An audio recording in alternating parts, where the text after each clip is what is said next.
அறிவும் அந்த கோயிலை நல்லா தரிசனம் பண்ணிக்கோங்க. பாருங்க, சிவபெருமானை வந்து அவங்க எப்படி வழிபடுறாங்கன்னு நேராக நீங்கள் பார்க்க போகிறீங்க. ஆக்ராவில் இருக்கிற மிக முக்கியமான கோயில் மண் மகேஸ்வரர், மண் காமேஸ்வரர் மந்திர்.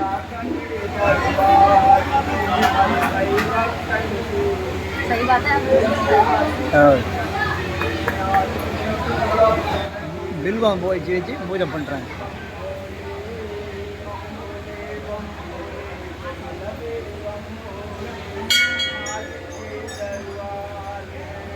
மனசில் இருக்கிற ஆசைகளை நிவர்த்தி பண்ணக்கூடியவர் மண் காமேஸ்வர் மந்திர். ஆக்ராவில் வந்தால் தாஜ்மஹால் தரிசனம் பண்ணிவிட்டு இது பக்கமாக தான் இருக்குது. ஒரு 50 ரூபா ஆட்டோவில் கொடுத்தா கொண்டு வந்து விட்டாங்க. அறியும்